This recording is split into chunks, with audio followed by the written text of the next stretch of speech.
Hey Darren, how are you? Hey, good. How are you doing? Good, you're looking See, good. hey, we've talked a few times about men's group and various things, and I just really appreciate your mentoring here, and you've got some great experience and some great hints and tips, and so I think this would be a good time for us to get together and we can just talk through some of those things and share some of the things that you and I have covered. I think not only with me as a reminder, but you can cover that for some of the other men that are coming in as new leaders. Yeah.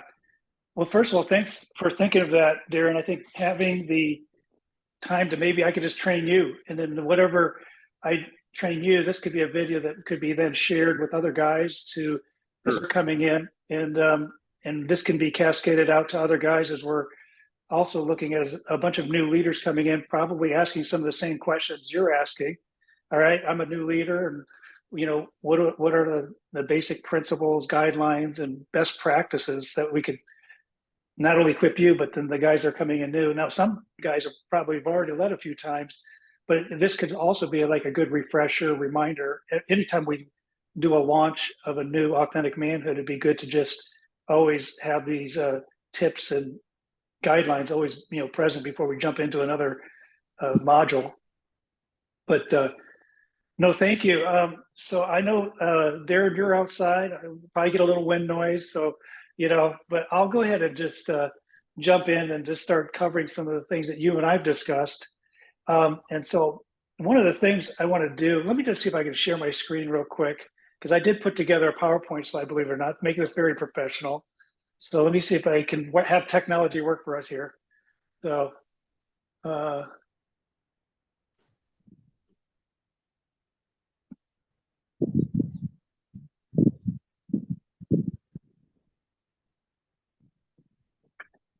all right. Can you see my screen okay? Yep. Okay, great. So let me get this pulled up. So had to stay with the one church color scheme, right? Yeah.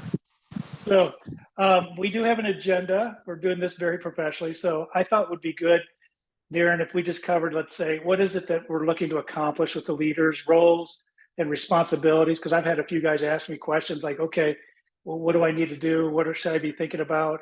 And some best practices. And then as you have questions, you can certainly just ask me as I go through this material. But what I've tried to do is really come up with maybe about 20 minutes, 20, 30 minutes of just content. So we're going to try to keep this short and sweet to the point. But for the most part, I really tried to think about what are the key things that leaders really need to know. And, I know a lot of this could be overwhelming if you're saying, oh gosh, do I need to do all these things? So, the answer to that is really, it's just do as best as you can, but just we're trying to get the main idea as to what leaders should be thinking about as we walk into another round of authentic manhood. So that's kind of where we're heading. So one of the things I would like to start off with just say, what is it that we're looking to accomplish as leaders in general? And I know Andy said this on a few Sundays, but when you get a man's heart or you get a man engaged, the whole family benefits, right? Mom, the kids, his wife, his uh, brothers, his sister, co-workers, everybody benefits. And I would also say that it's not just this generation, but it's multi-generational, right? Other generations are going to be impacted as a result of this man getting his heart right, looking at what are the things that he needs to be doing better as a leader within his family, and to make this kind of transformational impact. And this comes from some of the experience that I've had when I worked with men through Wild at Heart. I've taken men through a number of journeys on that for several times, but it's always this idea of no man left behind is really the big idea. So every man matters in your small group. So you really be very intentional. And then I know I've said this multiple times at Authentic Manhood, but whatever is said here stays here to really honor that. So if there's a new guy that comes in, let's say this is the first time that he's came into your circle, Darren, you could also just remind him or just say, hey, since it's your first time, just know that, hey, whatever said here stays here, because he may not have heard that, or I may not have said that as the leader. So that just makes him feel real comfortable right out of the gate. But the other things is that this is a place where guys are actually sharing their burdens. They're, getting comfortable with guys to be able to share some stuff. And so we really have to honor that fact that whatever said here stays here, to allow him to know that maybe I go ahead and share some things that I wouldn't normally share with anybody else, but I feel like I can do it here with these guys that understand me a little bit better. And then the last part I would say, because we're covering some pretty intense content, every night seems like, oh man, that was intense. Well, this time it's going to even be more intense with the different topics. But we always have to remember that I would say the Holy Spirit is what does the work to enable us as leaders to be sensitive, to ask the right questions, but then also to enable a man to have the courage to take this principle and apply it, and to always be asking the questions as leaders to say, okay, so how are you going to take this particular topic that we just talked about, John? How are you going to take that and apply it this week? So that's very intentional. And I would also say men like to be challenged. What I've found over the years is that we don't need to be treating them with kid gloves. Basically say, look, John, you said this. Let's see what happens. Why did you apply that this week? And then next week you tell us how it went. So challenge them, have them stretch. I know we as leaders are going to be stretching, but we also know that we're asking these guys to stretch as well. So I would say we're looking for growth, and it's not just a social club, but we're looking for the guys to grow in their journey. And it comes from being able to be transparent and be able to challenge them as men and let them know that we will be looking forward to hearing how certain things happen when they apply it. So that's the overview. And so the next thing I would like to cover is actually I came up with 6 P's of leadership. This is just something that I thought when I started thinking about what are the roles and responsibilities that I would really say really are the main things to think about as you are a leader coming in to a next round of authentic manhood. The first one I would say is pray. I know that seems obvious, but I would just say pray for yourself as a leader. Pray for each of the men specifically in your small circle. Be very intentional about having the Holy Spirit guide and direct your time together. And maybe there's a situation, Darrin, like a guy may bring up something that's pretty challenging, and it's like, okay, you could just tell, maybe we just take time to pray for it right now in the middle of the circle time that we have the small group. That could be very appropriate to just say, this is pretty heavy what John, I'm going to use the name John just throughout this training, but just say, John just shared something pretty powerful or intense, and we just need to take some time to pray for John. And I think that's very appropriate. So that's prayer. The second one I would say is to prepare your heart for what is going to happen on Tuesday nights. Prepare by reading the material. There's a lot of good content in the workbook. Prepare by watching the video in advance, I would say, is really important. And to even prepare maybe a question for John. Maybe John's been quiet. Maybe he needs to be drawn out.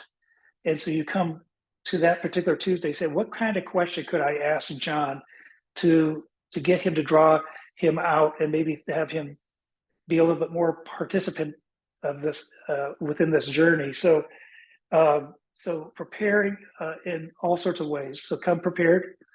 Third is to pursue the man individually. And when I say pursue, we're making an eternal investment in these guys, right? So it takes very specific thought about each of the men. Now, let's say you have 5 guys in your group, Darrin. Maybe you have a co-leader, and you say, "Hey, why don't you take these 2, and I'll take these 2." So it makes it a little easier. So if you want to ask one of the guys to lunch or breakfast or dinner or coffee, maybe you just say, "We're going to divide and conquer these guys," but you can just say, "I'm going to go after these 2," and that way It's not overwhelming for the 6 weeks that you have them, but you can be very intentional with them in that.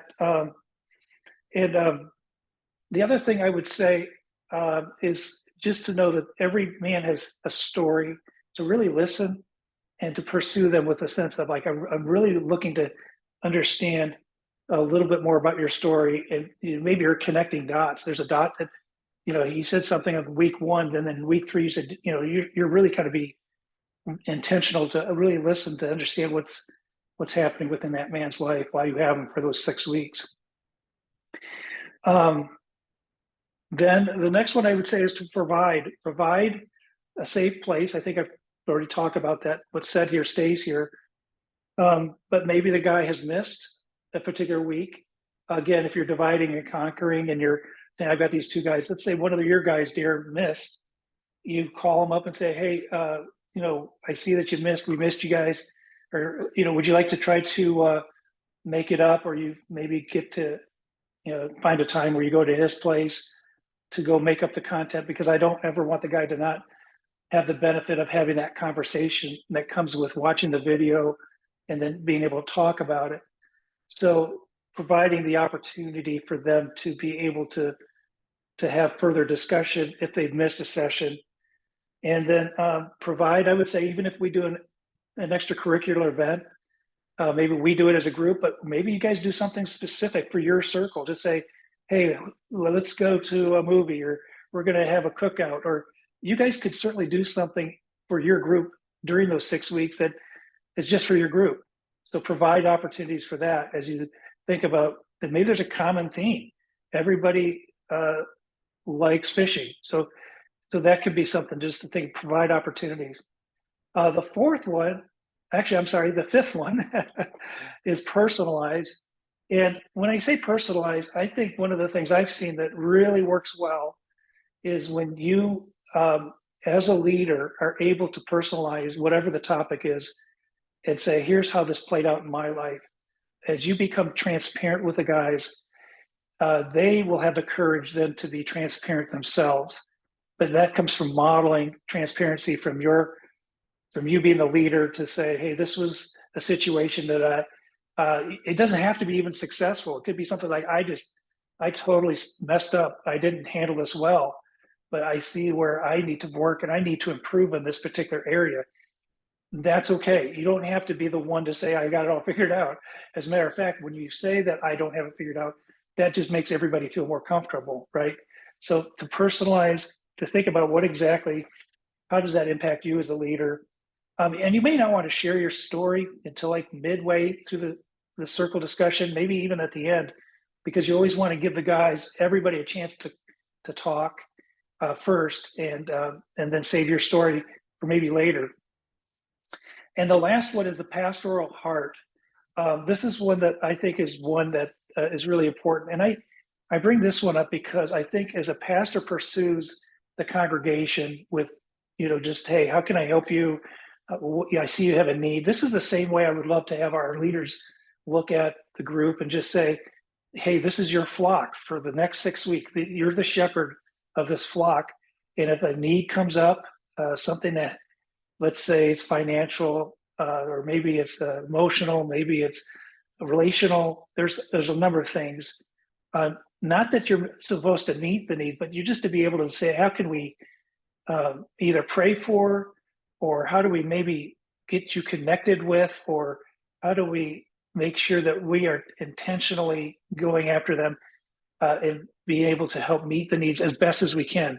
If it's bigger than you, if it's something that's like, I would say above your pay grade, maybe from an emotional perspective, or they need some counseling, definitely get them connected with somebody that's licensed, somebody that knows how to take care of them from a particular need that requires counseling.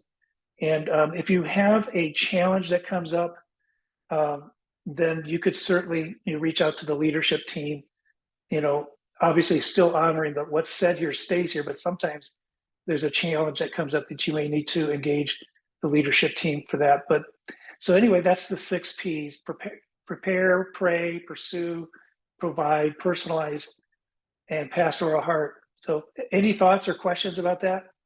Yeah, one of the areas that you and I've specifically kind of gone over before was I felt challenged or rejected or dejected because I had come out and I'd sent, all five or six guys one text, right? Like a group text. And I wasn't thinking about how that might look or feel. And you gave me some real good advice on how to break that down and personalize that a little more. Oh, yes. Thank you for reminding me of that. So this is just, again, something I found that works. You can send emails, but I just don't think guys are reading them. But that personable, personable individual text is what really works the best.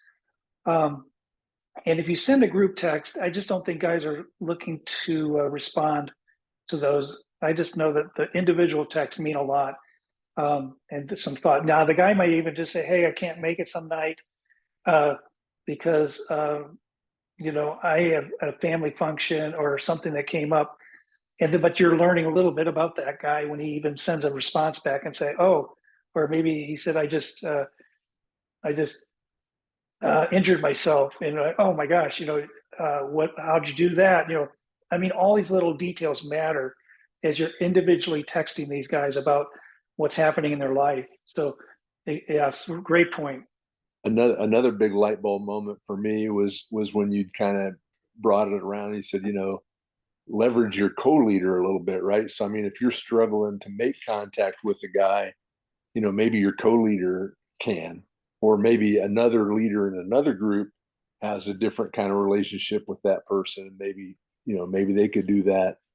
And then the other thing you'd mentioned to me that I thought was really cool is, again, I don't need to feel overwhelmed like I have to be the one to do the makeup with, we'll call him John, right? So John misses. It doesn't necessarily have to be me, but just connecting them back with someone to do the makeup. Exactly. I think it's just, they may say, "Hey, I'm good." At least the question was asked, but you're giving him a chance to say, "Hey, we could get together, talk about it after you've watched it, grab coffee." I think, but you don't have to feel like you have to do it all on your own. Don't just share the responsibility with your co-leader, um, and then I think that's always a good best practice. That goes back to the no man left behind. Really intentionally going after each man during the 6 weeks. All right, for the sake of time, I'm going to move on. So, Darrin, these are some of the things we've talked about that I thought would be good just to talk about best practices, things, just other things that would be good to know as a leader. And some of these are just, I know if you can do it, that's great. It's just helpful to be aware of all these things. So, there's going to be a setup and a cleanup at every Tuesday night. And so if you can get there by 6, that would be great to help set up the tables. We're going to be using round tables this time. So we have places where the guys can actually eat their meal and then put their books on a table. I can't believe we haven't thought of that before, but we're going to do it this next round. And then obviously afterwards, if you could stay after to help tear down the tables and clean up, that would be very helpful. The second one I thought of is communication between the leaders. Essentially, what I'm saying here is, if you as a leader are not going to be able to make it, just make sure the other leader knows, and vice versa. If the co-leader's not going to be there, just you always want to make sure that they have some heads up, and that we're just trying to avoid both the leaders not being there at one time, and that there is good coverage for the circle for that evening. Another thing that's come up is just, I know I've even said, "Hey, make sure you're, connecting with the leaders and having the group communicate to the leader of that group to say, hey, I'm not going to be there," versus them calling me or texting me.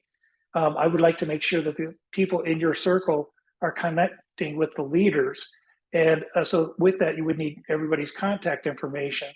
So I have all the contact information, but if you have that right from the get-go, you could send out a text individually, right, to everybody to say, "Hey, here's my contact information.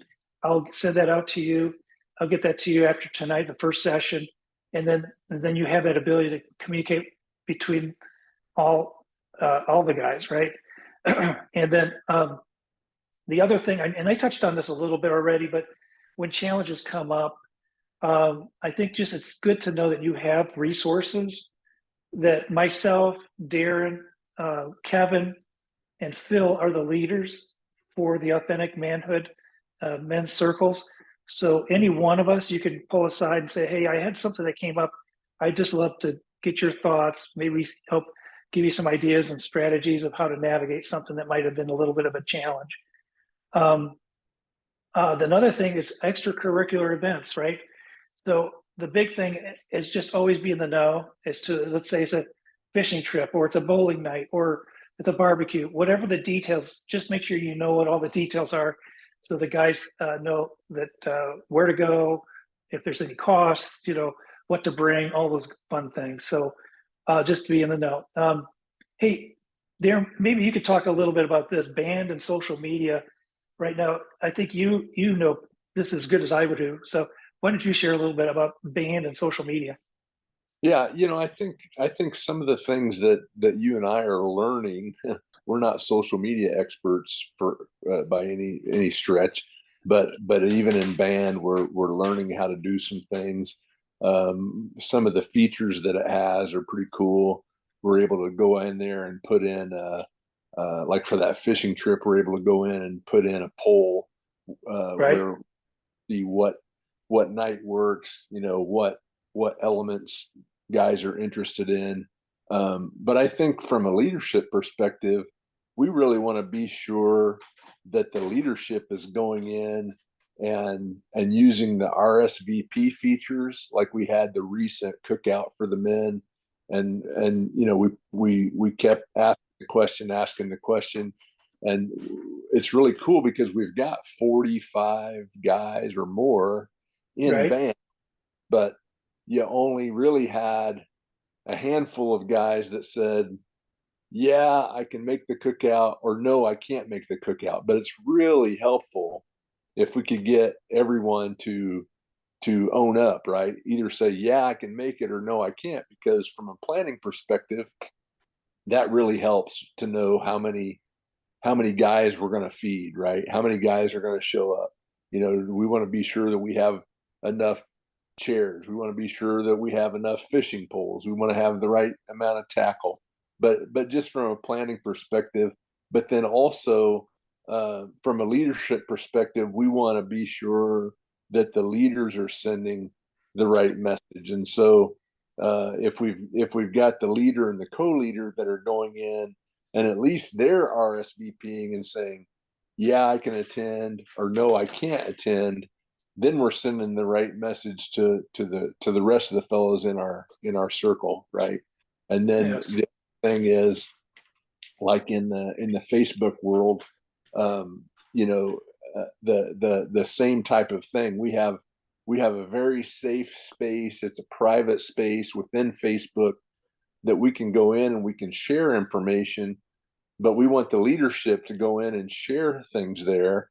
But more importantly, when we create a public event like these, the 33 series, the 6-week series, we're going in and we're creating that in the public space.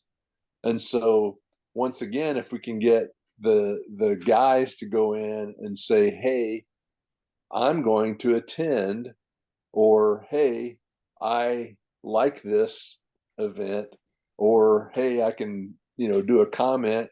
It was great. We had Big Hoffa's last week, and man, I sure love barbecue. I mean, something that simple.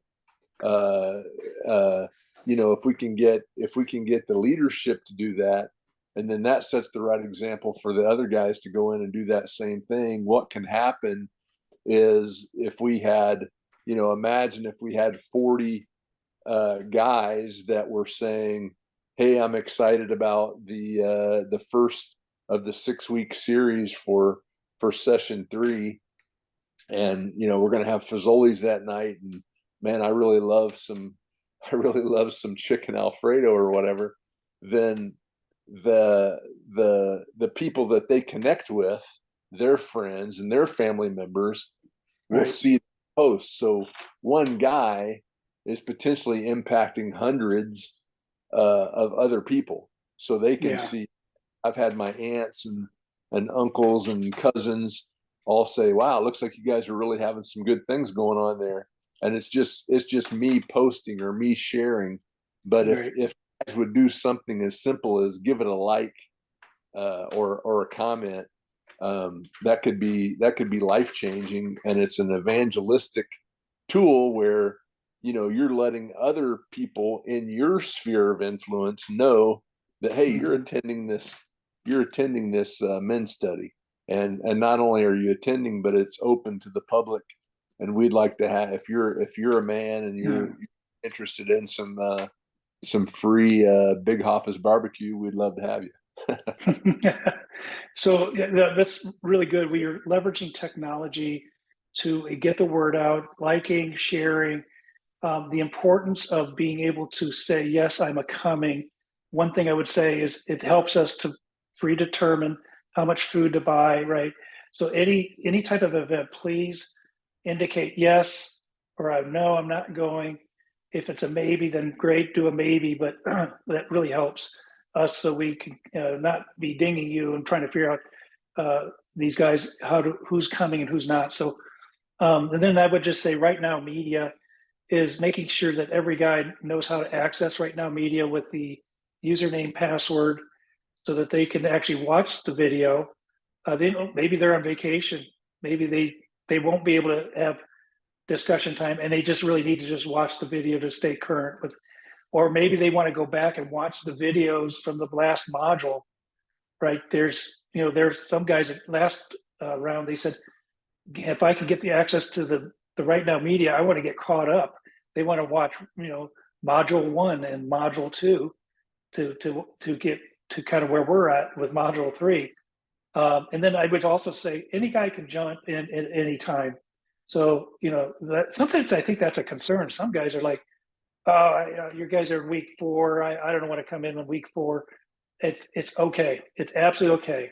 So I think, they can watch the videos, get caught up. And so, uh, so the next one, I would say, let's see if I can, um, it's just, I'm going to touch on that a little bit. We only have about 5 minutes left. So I want to just touch on a few more things and we're going to wrap this thing up. Um, so this is something I've been doing on Sunday mornings. It's just something that's been working. And I just want to share as a way to kind of help encourage everybody to kind of to try these things as well. But when I see a guy that I don't know at church on Sunday, I'm just walk up to him and first introduce myself, and I just ask some basic questions. Just these are good questions to ask anybody that's new. But just like, how did you hear of one church? I always like that question because they say, "Oh, I know Andy from way back," or "So and so invited me," or it's just a wonderful conversation starter. So always just say, "What? How did you hear of one church?" Or, how long do you live in this area? Do you are you married? Do you have kids? What type of work do you do? Right? you know, get them talking about themselves. And this is really powerful. Like, let's say it's after service, they're talking, and they're like, wow, this guy's engaging me. This is great. And then, boom, just go right into say, hey, on Tuesday nights, I know it's your first time, but we have a wonderful thing called Authentic Manhood. And it goes from 6:30 to 8:30. And if you happen to know what the meal is, you could just say, we're going to have Big Hoffa's or Fazoli's. And, but it's just a wonderful time. You get to know all the guys, and they may go, sure, yeah, I'm interested. And at that point, you could just say, hey, do you mind if I grab your contact information? It's really important to get it right there. And he'll be like, yeah, that's, and then just try to get the email and the cell phone. If you could get those two things, then you would then just text them. Just say, hey, it was great seeing you. I'm looking forward to seeing you on Tuesday night. Again, at 6:30 to 8:30. It's just short. And I'm sure that they'll be pleased that you reached out. And I think it just helps us make sure that no man gets left behind. And that means on Sunday we're now. I don't want us all ganging up on one guy. So if I'm talking to the guy, it was just know I've got it covered, right? But just to be aware, and or you maybe say, did Randy talk to you about authentic manhood. What's that? Okay, well then there you go. You know, but if we can just be aware of new guys are coming in, that would be great. And I I think that's really pretty much all the things I wanted to cover. Darrin, is there anything else that you think I missed? So, No, I think we got everything that you and I have kind of talked about. And again, I think the larger goal is we want to be able to be evangelistic part here and be able to scale up to the why, right? So a couple of things that you covered is like, we don't want everyone to text Randy, right? We want to yeah, leverage it, but it's the same thing. So as we are intentional and we're going out and we're making contact with new faces in the church. But again, as we step into the YMCA, we want to be sure that we've got not just Randy doing that, or not just Phil doing that, or me or Kevin, but we've got a team of guys, a team of leaders, and a team of co-leaders that can go out and tap a guy on the shoulder and shake hands and get to know somebody yeah. and make those contacts. I did think of one more thing. Thank you, Darrin. The book again is $15, and the general thing is so if it's a guy that has let's say he's concerned about the money or doesn't have the money, just know that we never want money to be a barrier, and we use the word scholarship. So you said that's fine. We can provide a scholarship for you. So that just something good to know. And if they need a book for the previous modules, just let us know. We can order the books for previous modules as well. The thing I'd like to wrap up with is that if you're watching this video, you've been selected as a leader because we believe you have the capability as a leader to do a good job, and we're excited to be able to partner with you to have a really successful authentic manhood journey. And the other thing I would say is we typically like to have co-leaders come in and be a co-leader before they become a leader, just so that you're really comfortable by the time you move up to a leader position. We take leadership very seriously, so we just want to give you a couple sessions, maybe one or two, just so you have a chance to see how this works and feels, and then we can have you be a leader. But I'm just excited that you've taken some time to learn this, and we're looking forward to a great next one coming up on August 20.